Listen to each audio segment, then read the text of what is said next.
Buenas tardes, pues ya estamos aquí nuevamente en el programa Análisis Semanal. Está conmigo Luis, está conmigo Ramsey. Sí, buenas noches. Y buenas noches, les hacemos un perverso saludo Illuminati. Salam. Vamos a iniciar con nuestro programa comentando simplemente para iniciar, pues sí, comentando para iniciar que Alfredo Jalife Rasmé ya dejó de publicar su columna en La Jornada. Por Twitter he preguntado, pero no, pues no responde porque es una cuenta como no personal, ¿no?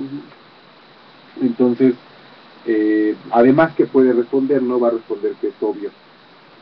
Entonces, pues, el asunto es que ya también dejó de escribir en esa columna, y pues lo que nos hace pensar es en que la censura avanza en nuestro país, ¿no?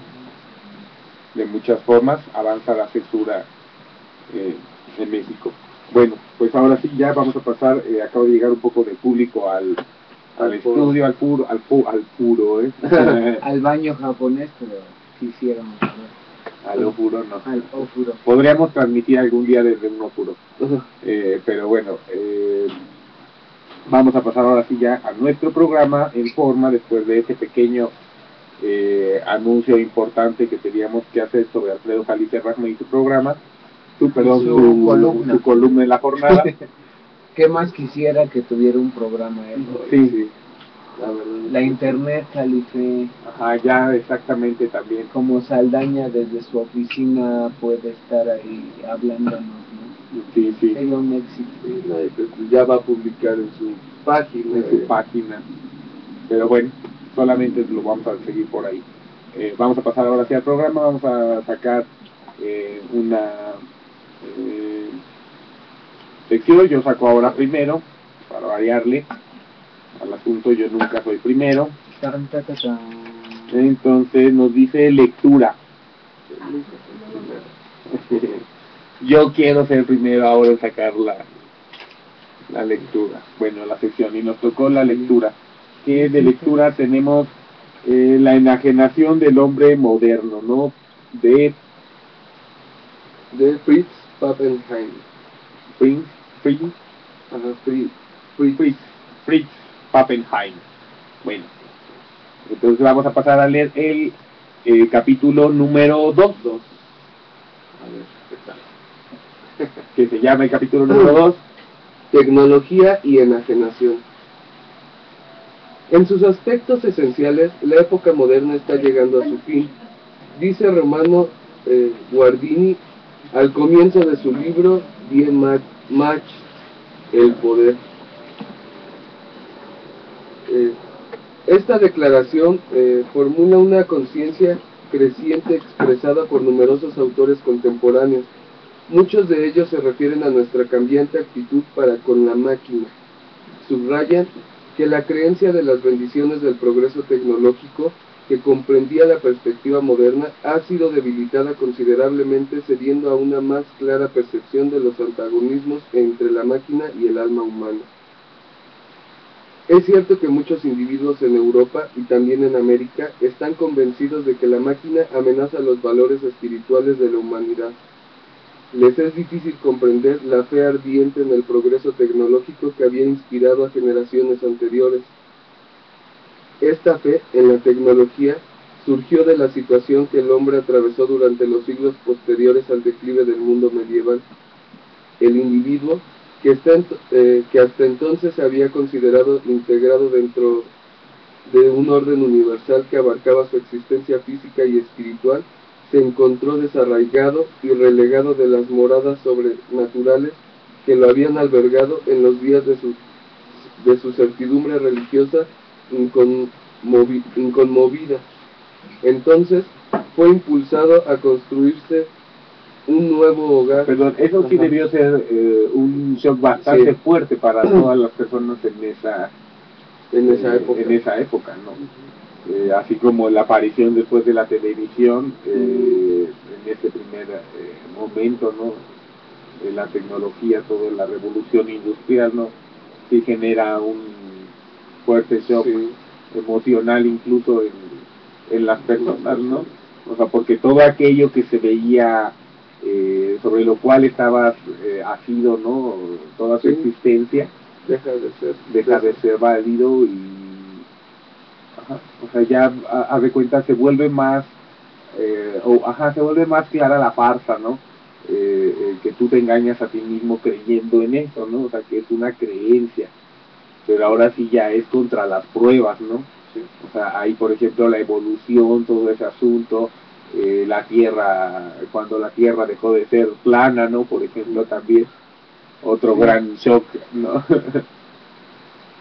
Cuando volvió a ser redonda, ¿no? cuando volvió a ser redonda la Tierra. Sí, ¿no? Porque pues muchas culturas antes del oscurantismo, bueno, pues sí pensaban que sabían, ¿no? Sabían.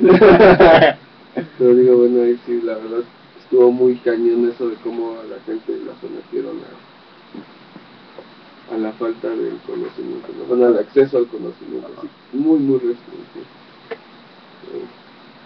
Sí, es que, perdón, antes el conocimiento se popularizaba vía oral, ¿no?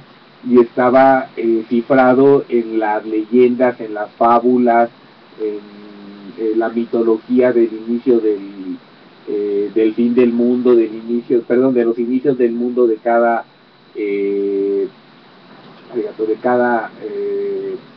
cultura. Dentro de esa historia van muy, muy secretamente las enseñanzas, ¿no? O sea, lo que debe ser una buena persona, lo que es una mala persona, bueno, una persona negativa a la comunidad, una persona positiva, ¿no? Que enriquece a su comunidad. Ahí te va diciendo, ¿no? Te va dando las directrices la misma historia, ¿no? O sea, ¿por qué? Porque implica actitudes morales en los protagonistas de la historia, ¿no? Cada una de sus acciones, entonces tú te identificas con los actores, ¿no? Y entonces intentas emular esa perspectiva moral que ellos tienen, ¿no? Y algo también que a mí me llama es que en este punto la tecnología para la mayor parte de los humanos es representada por una tele. Sí, la pantalla. O sea, porque pueden no tener un dispositivo, pero tele sí hay. Y es como la máxima tecnología por esto que decías, ¿no? De la imagen.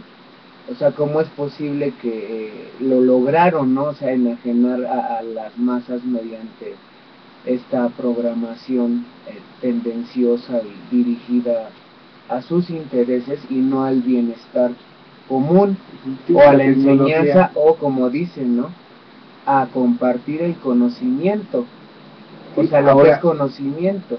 Ahora, a diferencia, ¿no? de eso, el conocimiento se distribuye a través de eso, ¿no? De un monitor, de una pantalla, porque... es que por eso lo decía, lo que se sale a televisión hoy no es conocimiento, es entretenimiento. Pero ya más abstracto, no solamente la pantalla, no solamente la televisión, sí, sino como el monitor, ¿no? Lo que es el internet, tu teléfono, la pantalla de la computadora, porque estaba viendo, por ejemplo, incluso que ya la Real Academia de la Lengua va a dejar de editar impresa la gran enciclopedia, su gran enciclopedia. Ya no va a ser impresa. Ya no va a ser impresa, ya solamente va a ser en versión digital, para poderla actualizar. Pero es que eso, te digo, tú dices, bueno, muy bien, eso es lo de hoy, pero si tú no tienes el respaldo físico y te falla la energía eléctrica, perdiste. Sí. Porque eso solo sirve o sea, que realmente se utilizaba, por ejemplo, la energía solar y la eólica puede funcionar, porque bueno, puedes cargar de otra manera los dispositivos. Sí, pero un libro físicamente, tú hasta de noche lo lees, enciendes una hoguera y puedes leer, aunque te dañe la vista, te cueste trabajo, pero puedes leer, ¿no? Pero fíjate que a mí me suena como un poco incluso más profundo, porque se trata de un proceso en estos métodos de cambio del muy importante de cómo se difunde el conocimiento, ¿no? O sea, la letra escrita como tal implica la materialización, un proceso del cerebro, la objetivación de los sentidos a través del lenguaje, de la escritura, de la creación, de la plástica, no sé, y reducirlo a algo codificado en un chip, ¿no? En algo que no está tecnológico. Además, ¿no? O sea, perdería mucho, y uno al fin y al cabo, como dijiste, necesitas la materialización.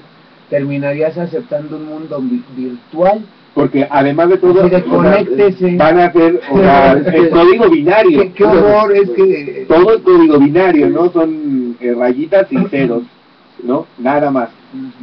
Bolitas y palitos. Digo, reduces todo como la fotografía. Antes quemabas tú la película y la luz, era la luz que vemos, que sentimos, es lo que quemaba y dejaba un registro físico. Y ahora que son 00100 de píxeles y no sé qué. Bolitas y palitos. Es terrible, ¿no? Bueno, pero así está dirigido. Pero así con la tecnología y la enajenación de sagrada como esa, ¿cómo se dice? No es fácil, ¿cómo se dice? Pues sí, se les hace como... accesibilidad. Accesible, ajá. No gusta la idea, pues. Sí, no se concibe, no se ve profundamente todas las implicaciones de estos avances tecnológicos. Por ejemplo, como dice Ramsés, todo esto surge por el tema de la tecnología y la enajenación. Práctico, querés decir práctico. Práctico, se les hace más práctico. Oye. Tecnología y enajenación, ¿no? Pero es que fíjate que incluso aquí yo de verdad que vale la pena mencionarlo, por este manejo de la tecnología y la enajenación, pues se crean pensamientos e ideas totalmente no acordes, dirigidas a que diga uno, pues sí me gusta y no concibo mi vida sin un dispositivo digital. Sí, enajenado. Entiende. O sea, que enajenado te implica que no es un acto volutivo, no es un acto de tu voluntad propiamente. Como decir, salgo a caminar. O sea, como... Bueno, y hasta podría sospechar que... Sí, ahora ya no trabajo de esto, pero bueno, vamos a continuar un poco. Sí. Entonces fue impulsado a construirse un nuevo hogar cuyos fundamentos debían hallarse en la vida de este mundo. Hacer más segura y acogedora esta residencia terrenal se convirtió en deber imperativo. El hombre podía responder en la medida en que había logrado comprender y dominar las fuerzas naturales y a utilizarlas en su provecho. Así se preparó el terreno para que el hombre recurriera a la máquina. Su reino parecía prometer el reino de la autonomía del hombre. El progreso tecnológico llegó a ser identificado con el progreso humano. Sí, ¿no? O sea, es el shigurato. Y es que era la ilusión, o sea, fue lo que se vendió, ¿no? Al principio, o sea, lo vemos desde la ciencia ficción, ¿no? Las máquinas van a trabajar por ti. O sea, hoy te facilitan el trabajo, pero el día de mañana ya no los hombres no van a trabajar, todo lo van a hacer las máquinas, ¿no? Sí, no, pues, pero vemos que puede suceder lo que el figurato, ¿no? De Metrópolis, porque tanto la versión de Franklin como un arquetipo de progreso, de cúspide, literal y material. Objetivada en los shiguratos. ¿Cuántos hay en Nueva York? El más alto está en Abu Dhabi.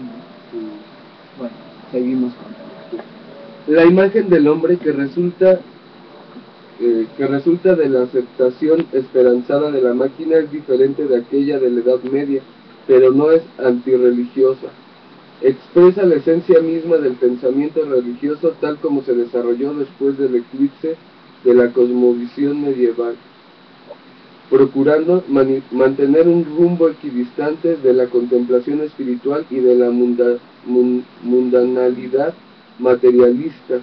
Es sabido que esta relación entre la idea religiosa y la glorificación del trabajo como disciplina llevó a Max Weber y su escuela a sostener una tesis que atribuye el surgimiento del capitalismo a la influencia de la ética protestante. Aunque por razones que no pueden darse aquí, esta teoría es inaceptable como una adecuada explicación histórica de los orígenes del capitalismo moderno. Es cierto que frecuentemente se han presentado argumentos teológicos en defensa de la máquina como la manera más eficaz de utilizar los beneficios de esta tierra que nos fueron conferidos por el divino creador. No, pues es que te digo, cada quien tiene su historia y cada quien defiende lo que se pueden hacer los designios divinos, o sea, algo, una creencia. Pero es que además, o sea, se pueden hacer todas las contorsiones mentales para cuadrar Sí. los hechos y la realidad a las creencias, ¿no? O Que sea, tiene que que ver dice, con el teos. aprovechemos las máquinas para explotar lo que Dios nos dio. Sí. Ay, este bello páramo que Dios nos dio. Eso debe haber sido parte de la manzana que se comió. Esta manera de pensar no se... Esta manera de pensar no se limitó a los comienzos de la era industrial, sino que continuó hasta el presente siglo como uno entre muchos ejemplos. Elegimos un libro escrito pocos años antes del estallido de la Primera Guerra Mundial, un capitalismo de Gottfried Traub. Para el autor, un teólogo protestante, es evidente que quienes están preocupados con la ética de la cristiandad debieron aceptar con júbilo toda victoria tecnológica. Si luchamos seriamente por un nivel más elevado de moralidad, arguye Traub, debemos superar las condiciones patriarcales y métodos de producción anticuados, adaptando los instrumentos de trabajo más productivos, los métodos que prometen el mayor rendimiento y las formas más avanzadas de administración industrial. Jamás debiéramos perder de vista la estrecha relación que hay entre la tecnología y una manera de existir realmente humana. Debiéramos darnos cuenta de que trabajar por el progreso tecnológico es mucho más que tratar de hacer más confortable nuestra vida exterior, es una manera de adorar a Dios. Es que es cierto, o sea, yo pienso de lo que finaliza, es que uno pudiera vivir, a lo mejor la tecnología la usaríamos, por ejemplo, si tuviéramos una psique sana, para tener energía renovable en la casa, ¿no? O sea, en vez de dispositivos de comunicación como teléfonos, videoteléfonos, algo más avanzado y acorde con una finalidad o principio, pues sí, favorable, ¿no? Un buen uso de la tecnología para, no sé, crecer como humanidad. Ajá, y no para ser dependientes de la misma tecnología. Y al fin y al cabo, como ataque, ¿no? También lo utilizan como para atacar. Como un arma, o sea, pero es que aquí hay algo muy interesante que menciona, ¿no? Que es un vivir verdaderamente humano, ¿no? Eso estaría muy interesante. Tenemos por ahí una plumita, anotarlo, ¿no? Un vivir verdaderamente humano y hacer un tema de eso, ¿no? Intentar definir qué sería un vivir verdaderamente humano, porque ahorita ya se nos terminó el tiempo y necesitamos que nuestra invitada saque un papelito, una sección.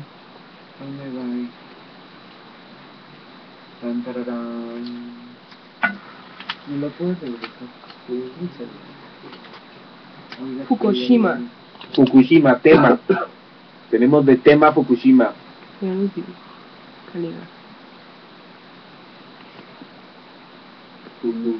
Bueno, de tema tenemos a Fukushima. Qué bueno la traemos hoy porque pues hace unos días el domingo, ¿no? El domingo se conmemoró 12 lunas, un año del mega desastre, o como se dice en japonés, Tohoku-Saigai, que fue primero un sismo, luego un tsunami horroroso, y pues se coronó con la crisis actual de la planta de Fukushima al norte, noroeste de Tokio, como 400 kilómetros. Será al Océano Pacífico, Sí. no al mar de Japón, ¿no? Ajá. Ajá, sino al Pacífico. Ese es el asunto, ¿no? Lo más grave, al final de cuentas, fue el accidente, bueno, los estragos de tanto del sismo, bueno, del terremoto como del tsunami, los estragos que causaron en la planta nuclear de Fukushima. Y no es por menospreciar las vidas que perdieron, o sea, que perdieron en el lugar, ¿no? En Fukushima, las vidas de los japoneses, de las personas extranjeras que pudiesen haber estado, ¿no? Sino que una cosa es una merma como especie y el sentimiento que tú puedas tener como congénere de la misma especie, y otra cosa es verlo ya desde una perspectiva meramente práctica y real, que tú dices, bueno, personas, vamos, la especie sobrevive, ¿no? Vamos, murieron muchos, es siempre doloroso, pero como especie sobrevivimos, ¿no? En ese plano ya más amplio, ¿no? No significa una merma no pone en peligro nuestra especie, ¿o sí? No. Las muertes, el número de muertes humanas, pero los estragos de la planta de Fukushima, de estos sismos y tsunami, esos estragos de la planta sí ponen en riesgo la permanencia no solo de la especie humana, sino de muchas otras especies, pues del planeta entero, del planeta entero, ¿no? Te digo, podríamos soslayar como algo local el terremoto y el tsunami, porque pues ocurrió ahí, ahí devastó más, pero ya habíamos leído y se sabe que pues la planta arroja constantemente elementos radioactivos que duran hasta 300 o más de 1300 años en el ambiente y que son altamente tóxicos, venenosos, producen muerte, no solamente de las células humanas, sino también de pues los organismos verdes, ¿no? Ajá, todos los organismos vivos, ¿no? Todos los organismos vivos se ven afectados, ¿no? No sé qué piensas al respecto. Bueno, yo ahí... ¿Tienes que decirnos al respecto? Yo lo que tengo que decir al respecto... No, bueno, que en realidad sí es muy peligroso toda la toxicidad que se soltó tanto por aire como por agua, ¿no? Entonces,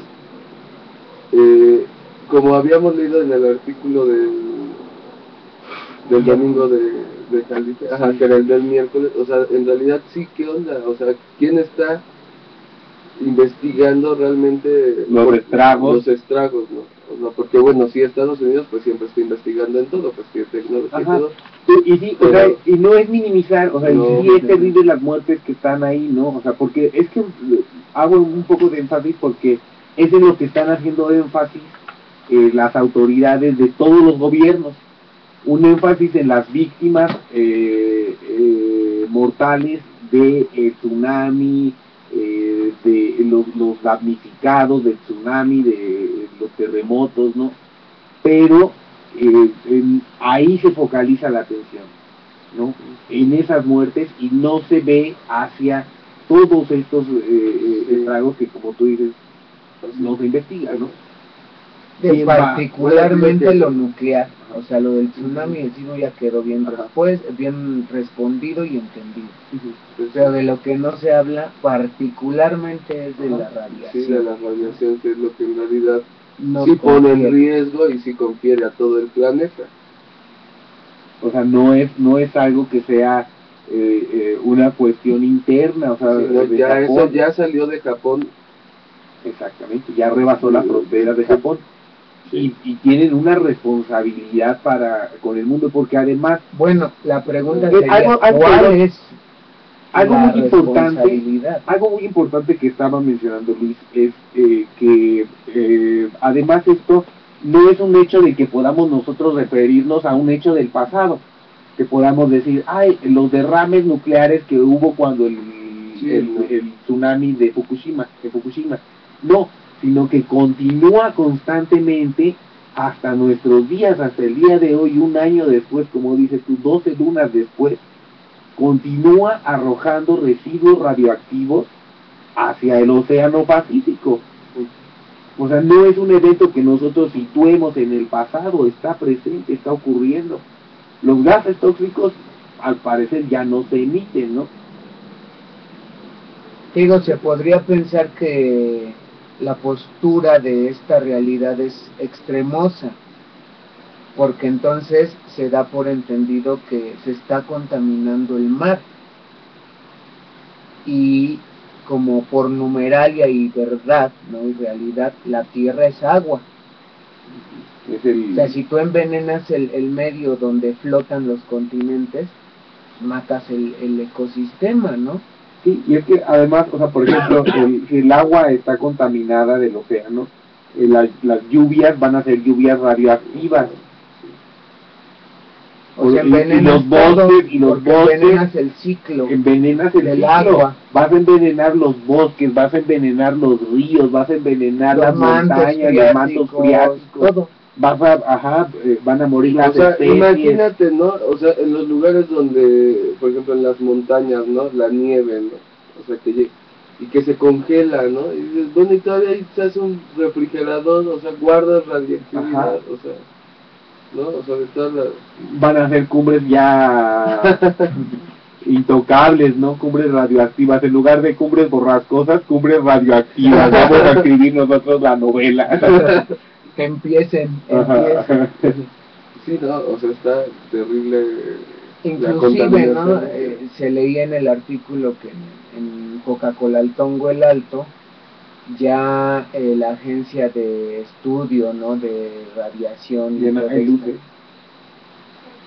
ha dicho que están comprobadas que 400 muertes. No, eran 14,000 niños. 14,000 niños que habían muerto por aparentemente causa de radiación que llegaba desde aparentemente desde Fukushima, obviamente, porque no ha explotado ninguna planta nuclear en otra parte del mundo, ¿sabes? Hasta donde sabemos, ¿no? Porque en Estados Unidos es el país que más plantas nucleares tiene, ¿no? No, más tenía Japón, 54. 54. Sí. Estados Unidos tiene como 32, ¿sí? Más. Ahí podemos buscar en un momento. Sí, tiene más de 50. El asunto es que muchas de esas plantas también ya son obsoletas, son viejas. Y por ejemplo, es en California, ¿no? En donde se dan estos casos de los niños. No sabemos si ellos liberaron también gas tóxico y le están echando la culpa a Fukushima, ¿no? Claro, ¿no? A río revuelto. Sí, de pescado. Porque aparte también, o sea, todavía sigue llegando basura, ¿no? Sí, a las costas de California, pero eso, por ejemplo, o sea, se registra en los diarios de Estados Unidos. Me parece sorprendente que no lleguen a las costas de México, ¿no? Pues sí. Deben de llegar, obviamente, pero aquí no nos aparecen los diarios, ningún diario ni local ni nada. Dice, bueno, llegaron hoy restos del tsunami, ¿no? Sí. Pero sí. ¿Por qué? Porque entonces le quedaría, para mí, yo pienso que lo hacen porque entonces despertarían más la sospecha en la población. Si llegan los residuos, si llegan las casas destrozadas de la orilla del mar, claro que también va a llegar, es posible que lleguen los residuos radioactivos junto con esa casa, ¿no? O sea, pues de hecho todo lo que está saliendo de Japón, o sea, a veces llegan ahí dulces de Japón y en broma no es cierto, yo lo digo en serio, toma con tu dosis de radiación.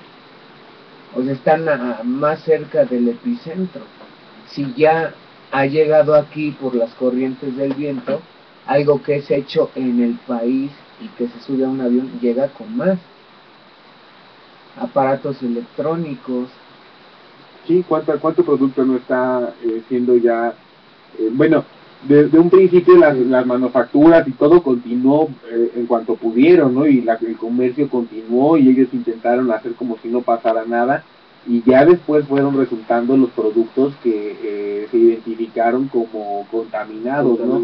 Sí. Leches, infantiles, pero fíjate que alimentos. Ahí hubo incluso el feta, gobierno ejemplo, le dio ¿no? la leche, o sea, la mezclaron porque ya habían detectado, obvio, que la leche tenía radiación, y la revolvieron y así la vendieron. La diluyeron para que tuviera un nivel de radiación o sea, menor, y eso fue que un escándalo, entre tantos, que obligó al pueblo a actuar y a exigir que cerraran, ¿no? Las plantas, porque las veíamos plantas. cuántas plantas cerraron.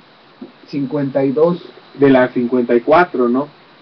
O sea, Pues ahorita... Bueno, rápidamente dirían, ¿y de dónde va a sacar la energía? Pues la está sacando. Le está comprando mucho petróleo a Irán y gas a Rusia.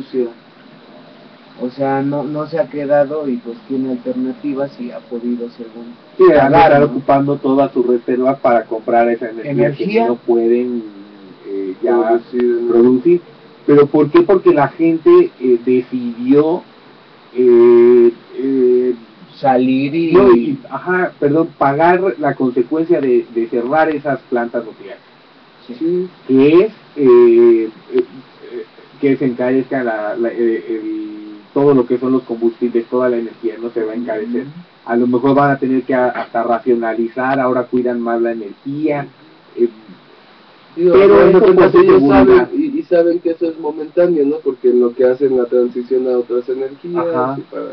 Pero eso es a cambio de su seguridad física, ¿no? De su supervivencia. Sí, claro, de la supervivencia. Porque imagínate otro conflicto radioactivo, ¿no? En Japón, o sea va a ser un país inhabitable, o sea, la gente... de hecho, sí se ha quedado vacía esa zona de Japón, o sea, algo que leíamos con... La gente ya migró de allí. Alfredo Jalife, y que nosotros ya comentamos también en ese momento, fue el asunto de que las personas que trabajaron en la planta nuclear dentro de Japón mismo están siendo discriminadas, ¿no? Porque se les ve como responsables, aunque trapearan los pisos. Bueno. ¿No? O sea, a la gente le vale gorro, no le importa, o sea, los consideran responsables lo mismo que fueran el encargado gerente, ¿no? De la planta. O sea, entonces están siendo discriminadas las personas, además del trauma de posiblemente estar enfermos, ¿no? O seguramente. No, seguramente, o sea. Sí, porque sí, efectivamente, ¿no? Pues sí, iban a desalojar por ejemplo, Tokio, ¿no? Eso, por ejemplo, es algo que sí se dice, ¿no? Apenas hubo ahí una conferencia, un arquitecto japonés, sí, varias veces sobre las preguntas que yo particularmente le hice en japonés, la palabra era desinformación por parte de las autoridades, es decir, el gobierno oculta información, ve la información y la gente es lo que más se dice. Lo que más es que no nos dicen las cosas. Eso es algo muy grave. Eso es algo muy grave porque los japoneses no son tontos, son una gente más o menos letrada, la mayoría. Lo que pasa es que los japoneses eran un pueblo que tenía una confianza muy fuerte en su gobierno. Confiaban mucho en las instituciones de su gobierno, de su país, y esto viene a ser también todo un shock, ¿no? El hecho de que los hechos materiales te dicen que están mintiendo y que no puedes fiarte de estas personas que están mintiendo, en las cuales tú tenías toda tu fe, toda tu confianza, ¿no? Entonces ahora, ¿en quién confías? Bueno, pues ya para cerrar, ¿no? O seguimos. A ver, Rancho, no, ya se lo terminó el tiempo. No, yo sí iba a comentar, bueno, en realidad es que los japoneses pues no se habían dado cuenta que Estados Unidos estaba detrás de todo y les aplicó la misma corruptela que aplica en todos lados, y pues las instituciones y todo, las empresas le ocultan la información al gobierno, después el gobierno oculta la información y pues se vuelve una maraña de mentiras. Una gran maraña de Una mentiras. gran maraña de mentiras. Que ahora queda al descubierto, ¿no? Pero bueno, entonces ya, concluimos Pues entonces esperen lo peor porque pues apenas inicia, ¿no? Y como hablan de estados, pues sí, de estados, ¿no? Que van a estar así, o sea, corruptos, donde hay maraña de mentiras, pues la verdad hay mucho por qué luchar. Bueno, entonces también esperemos a ver qué institución y a ver quiénes van a investigar al respecto, ¿no? Vamos a hacer una pausa. Déjate, porque si llegó a California, a México sí, también. ya debe estar en Tijuana, o sea, Baja California, o sea, ya está en Tijuana, ¿no? Esa radioactividad. Sí. Vale, gambaré. Bueno, vamos a hacer una pequeña pausa, una pequeña pausa iluminar. Pequeña.